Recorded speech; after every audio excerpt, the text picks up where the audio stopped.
You're very welcome back to the 6 o'clock show. Now, in the summer of 2022, our next guest became the first deaf person to enter the Love Island villa. Since finishing the show, Tasha Ghouri has been a passionate advocate for the deaf community. Now, Tasha is moving on from reality TV to fiction writing with her brand new novel, Hits Different, and she joins us now to tell us everything. Tasha, a huge welcome to the 6 o'clock show.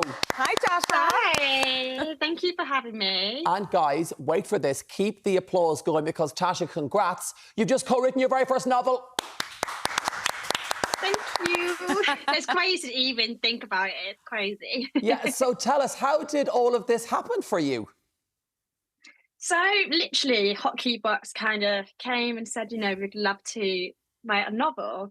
And working with Lizzie Huxley-Jones, who is an amazing author as well, we both had the same vision. We wanted the book to have representation, wanted it to be a sizzling summer romance, bit of Love Island in there. And it's got parts of me in there. I just thought, you know what, let's just break down that wall and bring that representation into Hits Different.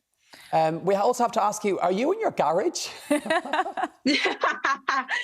Obviously, I moved house, so I'm so sorry about the boxes behind me. Everything's a bit crazy, I'm not going to lie. No, we love it. You know, it's kind of glamorous. Exactly. Like, listen, Tasha, you're a model. You can make anything work. Work it. Speaking of modelling... It is what it is. But speaking of modelling, like, you were obviously a creator. We've seen you dip your hand in the modelling industry, also the dancing industry. But when it comes to writing, was this something that was always on the cards for you?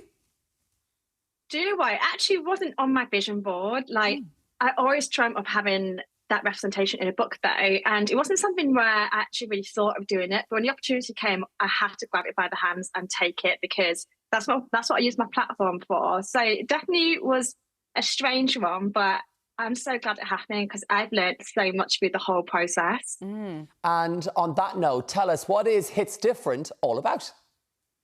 So, Hits Different is a sizzly summer romance set in Ibiza, and there's a girl called Cassie, and Cassie's deaf, she wears Cochlear Implant, and her best friend is non-binary. And throughout the whole journey, she's learning about self-confidence, self-love, and her disability brings her down. So it's not just about a book about love, it's actually about her finding herself as well. And that's the beauty of Hits Different. And at the end, she finds her lover, Levi, who comes in and really loves her for her, which has elements of Andrew as well. And he really is interested in her Cochlear Implant, her disability. And it's honestly just such a beautiful book. And it's got some really nice elements in there, especially some stories of what I've gone through as well. You'll see that throughout Hits Different. I mean, you're referencing a couple of experiences that, you know, the country would have seen you go through it in Love Island, especially with your partner, Andrew. How much of Tasha is in the main character, Cassie? I would say like 60-70%. Even though I was reading it, the final draft, I felt like I was reading me throughout it because she's a dancer as well. She's doing a dance job in Ibiza. And, you know, it's obviously not me, but it's got that just elements of me in there, which I think is really nice because I'm quite protective over Cassie. And working with Lizzie Huxley-Jones as well, they also have the same idea of really bringing the whole disability to light. And the front cover as well is stunning. I love the front cover. It really shows a pivotal moment of the Cochlear Implant. And you know what? Like, I really do think the amount of girls and boys that will feel seen by reading this book, you know? Yeah, that's what it's about, is actually being seen and heard. And even like throughout the book, there's educational purposes as well. So you learn about the Cochlear Implant, how to approach people with disabilities, how important ableism is as well, like the importance of, you know, it's not okay to be ableism towards people. So there's actually quite a lot of educational points throughout the book, which is great for readers to learn as well throughout. So it's not just like a romance read, you're also learning at the same time. Since leaving the Love Island villa, you have been incredibly proud, Tasha, to represent the deaf community. Perhaps for those that don't know, can you tell us when you were diagnosed as being deaf and the effects of that diagnosis on you and, of course, then on your family? So I was born completely deaf. My family found out when I was about 12 months old. Got my first Cochlear Implant at 5, which is super, super young. So my parents made that decision for me to get the Cochlear Implant. And it was not an easy journey. It didn't fix my ears. I hear from a Cochlear Implant. I actually don't hear from my ears.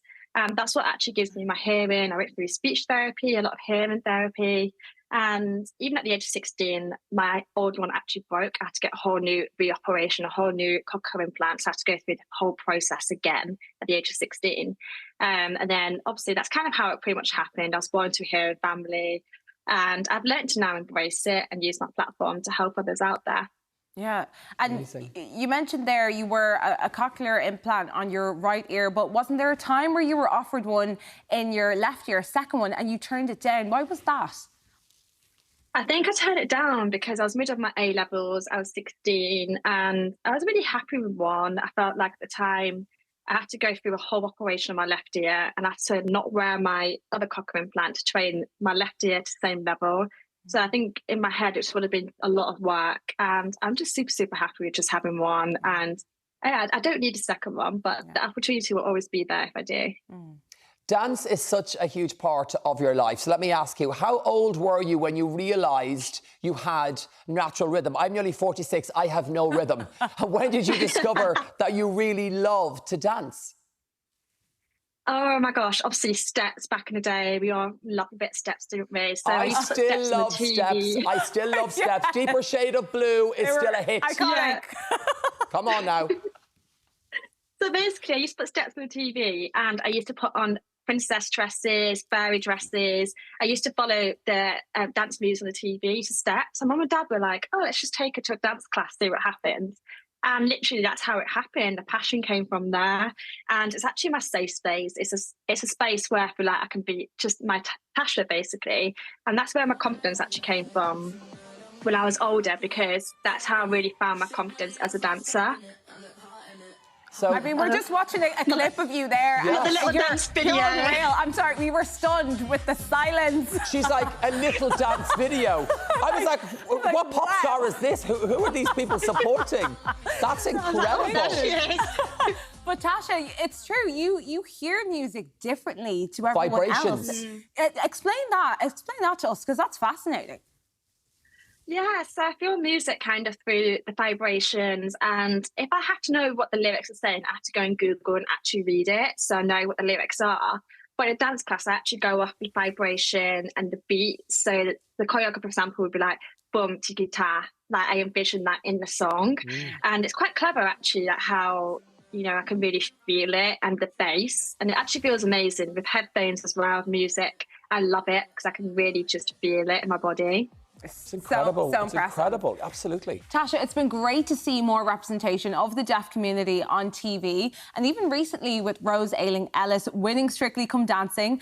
I mean, what do you think young Tasha would say to the progress we're seeing now so far? Young Tasha would literally probably be crying, speechless, and young Tasha would just be so happy that there's people in the TV industry that we can look up to.